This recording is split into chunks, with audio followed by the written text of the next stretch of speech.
അതിപുരാതനമായ അസ്ഥി ആയുർവേദം എന്ന സംസ്കൃത ഗ്രന്ഥത്തിൽ ആനയുടെ ശരീരത്തിൽ ഉടനീളം 107 മർമ്മങ്ങൾ ഉണ്ടെന്ന് പ്രതിപാദിച്ചിട്ടുണ്ട്. ഓരോ കാലിലും 11 വീതം, അടിവയറ്റിൽ 3, മാറത്ത് 9, പിൻപുറത്ത് 14, കഴുത്തിൽ 12, ശിരസിൽ 25 എന്നിങ്ങനെ മർമ്മങ്ങളുടെ സ്ഥാനങ്ങൾ.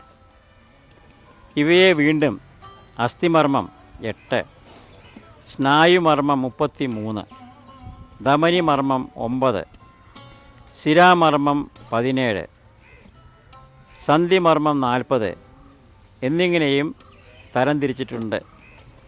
സ്ഥാനമനുസരിച്ച് ഓരോ പേരുകൾക്കും ഉണ്ട്.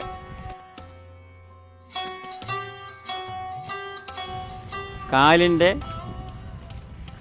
ചെറുമടക്കിൽ സ്ഥിതി ചെയ്യുന്നതിനെ ചൗളം എന്നും,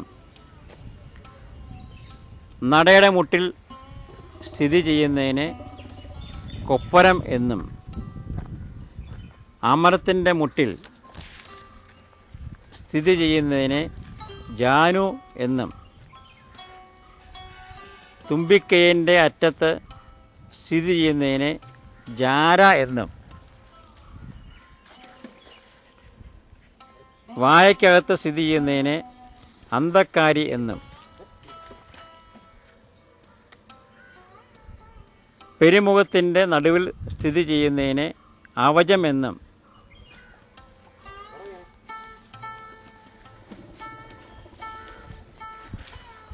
കൺപുരികത്തിൻ്റെ നടുവിൽ സ്ഥിതി ചെയ്യുന്നതിനെ വാതാരം എന്നും, കന്നക്കുഴിയിൽ സ്ഥിതി ചെയ്യുന്നതിനെ അരുണൻ എന്നും, ഇരിക്കസ്ഥാനത്തിന് തൊട്ടുപിറകിൽ സ്ഥിതി ചെയ്യുന്നതിനെ ശ്രോണി എന്നും, നാഭിയെങ്കൽ സ്ഥിതി ചെയ്യുന്നതിനെ പക്വി എന്നും, കണസ്ഥാനത്തിൻ്റെ മുന്നിൽ നാഭിക്ക് പിന്നിൽ സ്ഥിതി ചെയ്യുന്നതിനെ മൂത്രത്രയം എന്നും പറയപ്പെടുന്നു. മർമ്മസ്ഥാനങ്ങളിൽ സംഭവിക്കുന്ന ക്ഷതങ്ങൾ ചിലപ്പോൾ ആനകളിൽ ദോഷഫലങ്ങൾ ഉണ്ടാക്കാറുണ്ട്. അസ്ഥിമർമ്മത്തിൽ മുറിഞ്ഞാൽ നീരും, സ്നായുമർമ്മത്തിൽ മുറിഞ്ഞാൽ കുടുതായ വേദനയും ഞരമ്പ് വലിയും അനുഭവപ്പെടും. ധമനിമർമ്മത്തിൽ ക്ഷതമേറ്റാൽ ചോര നുരഞ്ഞ് ഒഴുകും. ശിരാമർമ്മത്തിലാണെങ്കിൽ കൊഴുത്ത ചോരയായിരിക്കും ഒഴുകുക. കൂടാതെ ദാഹവും ബുദ്ധിഭ്രമവും അനുഭവപ്പെടും. സന്ധിമർമ്മങ്ങളിൽ മുറിവേറ്റാൽ സന്തുക്കൾ വീങ്ങുകയും ചിലപ്പോൾ മെലിഞ്ഞ് ബലമില്ലാതായി തീരുകയും ചെയ്യും. ഗുദദ്വാരം,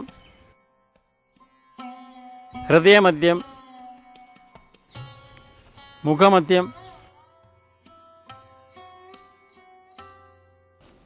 കണമധ്യം, സ്തനങ്ങൾക്ക് മധ്യം, നാഭീമധ്യം, തുമ്പിക്കൈയിൻ്റെ അറ്റം, വായുകുംഭത്തിൻ്റെ മധ്യം തുടങ്ങിയ സ്ഥാനങ്ങളിൽ സ്ഥിതി ചെയ്യുന്ന 30 മർമ്മങ്ങളിൽ ക്ഷതമേറ്റാൽ ത്യായാഘാതികളും മരണത്തിന് തന്നെയും ആനകൾ ഇരയായി തീരാറുണ്ട്. അതിനാൽ വടി, തോട്ടി, വലിയ കോൽ, കത്തി എന്നീ ആയുധങ്ങൾ വളരെ സൂക്ഷിച്ച് മാത്രമേ പ്രയോഗിക്കാവൂ. വനാന്തരങ്ങളിൽ നിന്ന് പിടിച്ച് മെരുക്കി എടുത്ത ആനകളെ കൊണ്ടു നടക്കുന്നതിന് ചില ആയുധങ്ങളുടെ പ്രയോഗം വളരെ ആവശ്യമാണ്. പാപ്പാന്മാർ പറയുന്നതായിട്ടുള്ള കാര്യങ്ങൾ ആനയെ അനുസരിപ്പിക്കുന്ന ഒരു കണക്കിൽ പറഞ്ഞു കഴിഞ്ഞാൽ ഇത്തരത്തിലുള്ള ആയുധ പ്രയോഗത്തിൽ നിന്ന് ഉണ്ടാകുന്ന വേദന കൊണ്ടാണ്. കേരളത്തിൽ വളരെ കുറച്ച് ആയുധങ്ങൾ മാത്രമേ ആനകളെ കൊണ്ടു നടക്കുന്നതിന് വേണ്ടി ഉപയോഗിക്കുന്നുള്ളൂ അല്ലെങ്കിൽ പ്രയോഗിക്കുന്നുള്ളൂ. അതിൽ പ്രധാനമായിട്ട് ഒന്നാണ് തോട്ടി. ഏകദേശം ഒരു 3.5-4 അടി നീളമുള്ളതായിട്ടുള്ള മരക്കമ്പിൽ ഒരറ്റത്ത് ഇരുമ്പ് കൊണ്ടുള്ളതായിട്ടുള്ള ഒരു കൊക്കായ ഘടിപ്പിച്ചിരിക്കും. ഈ കൊക്കായുടെ വലിപ്പമനുസരിച്ച് സാധാരണ തോട്ടിയെ തന്നെ 4 തരംതിരിക്കാറുണ്ട്. കാത്തോട്ടി, അരത്തോട്ടി, മുക്കാത്തോട്ടി, മുഴുവൻ തോട്ടി. അത് കൊക്കായുടെ വലിപ്പവും അനുസരിച്ചാണ് ഈ തരംതിരിവ്. ഈ കൊക്കായുടെ മോൾ ഭാഗത്ത് ഗോളാകൃതിയിലായിരിക്കും. അറ്റത്ത് ഒരു ഇരുമ്പ് ദണ്ടും ഉണ്ടായിരിക്കും. ചില തോട്ടിയിൽ ഈ ഗോളാകൃതിയുള്ള സ്ഥാനത്ത് വരെ കത്തി കൂടി തന്നെ ചില പാപ്പാന്മാർ വയ്ക്കാറുണ്ട്.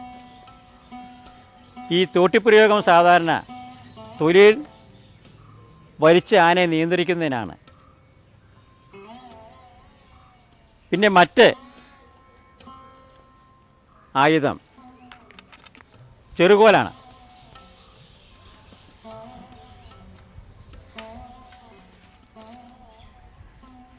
അല്ലെങ്കിൽ കാരക്കോൽ എന്ന് പറയും. ഇതിനും ഏകദേശം ഒരു 4 അടി നീളം ഉണ്ടാവും. ഇതിൻ്റെ ഒരറ്റം കുറച്ച് വെറുത്തിരിക്കും. ഒരു അറ്റത്തൊരു കൂടുതൽ വണ്ണമുണ്ടാവും. ഈ വണ്ണമുള്ള ഭാഗം കൊണ്ടാണ് ആനയ്ക്ക് ക്ഷതം ഏൽക്കാറ്.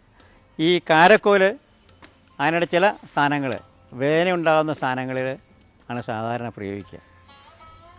അടിക്കുക, അനുസരിപ്പിക്കാൻ വേണ്ടി അടിക്കുക. പക്ഷെ ചെയ്തുകൊണ്ട് ആനയ്ക്ക് വലിയ തരത്തിലുള്ള ദോഷങ്ങളോ അല്ലെങ്കിൽ അത് ക്രൂരതയായിട്ട് കണക്കാക്കാറില്ല. അതുപോലെ തന്നെ ചിലപ്പോൾ ആന കൈവിടുകയാണെങ്കിൽ, ആനക്കാരെ അനുസരിച്ചില്ല എങ്കിൽ അനുസരിപ്പിക്കുന്നതിന് കത്തി കൊണ്ടു നടക്കും. ഒരു പ്രത്യേക തരത്തിലുള്ള കത്തി. ചിലപ്പോൾ ഈ കത്തി കൊണ്ടുള്ള പ്രയോഗം വേണ്ടി വരും. ഇതിൻ്റെ ഉള്ള വേദനയിൽ നിന്നായിരിക്കും ചിലപ്പോൾ ഈ ഓടുന്ന ആനയോ മറ്റോ നിയന്ത്രിക്കാൻ സാധിക്കുക. അതുമാത്രമല്ല, ഈ കത്തിക്ക് മറ്റേ പ്രയോജനമുണ്ട്. പട്ട വെട്ടുന്നതിനോ വെട്ടിക്കൊടുക്കുന്നതിനോ മറ്റ് തീറ്റ സാധനങ്ങൾ വെട്ടിക്കൊടുക്കുന്നതിനോ കത്തി ഉപയോഗിക്കാം. പിന്നെ മറ്റൊരു ആയുധം ഉള്ളത് വലിയ കോലാണ്.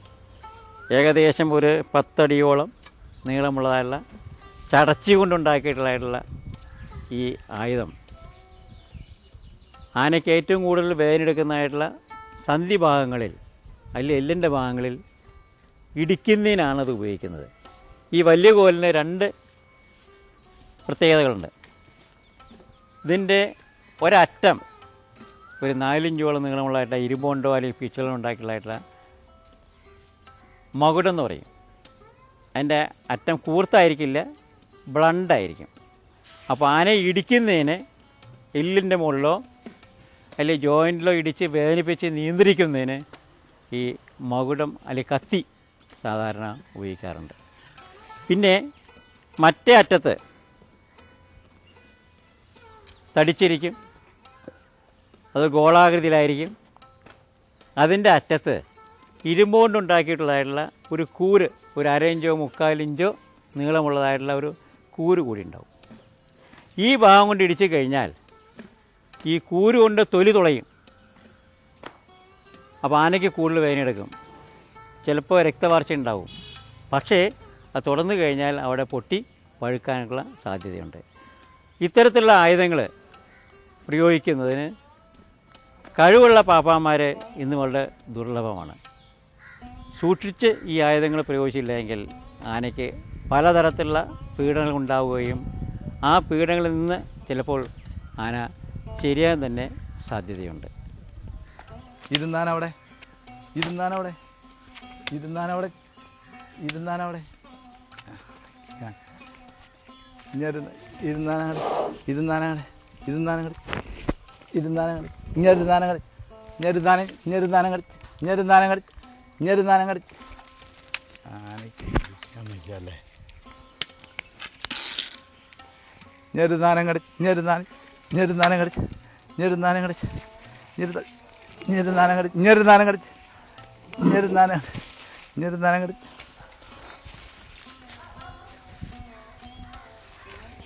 ഇഞ്ഞെടുക്കിടന്നാൽ ഇങ്ങോട്ട് കിടന്നാൽ ഇങ്ങോട്ട് കിടന്നാൽ ഇപ്പം ചെറുതോട്ടിക്കാനെ കിടത്തി കഴിഞ്ഞ് ചെവിക്കാനായിട്ട് ഉടക്കി വലിച്ച്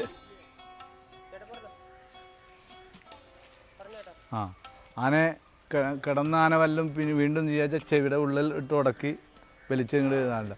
അതിലും ആന ചെയ്യുന്നില്ല വെച്ചാൽ എൻ്റെ കണ്ണ് വളയത്തിന് ഇട്ട് കൊടുക്കുക. അതൊക്കെ ലാസ്റ്റ് കയ്യേ ചെയ്യാൻ പാടുള്ളൂ. കണ്ണ് ഇവിടെയൊക്കെ ഉടക്കുക എന്ന് പറഞ്ഞാൽ കണ്ണിനെ ബാധിക്കുന്ന കാര്യമാണ്. വളരെ ശ്രദ്ധിച്ചിട്ട് വേണം. അതില്ലെങ്കിൽ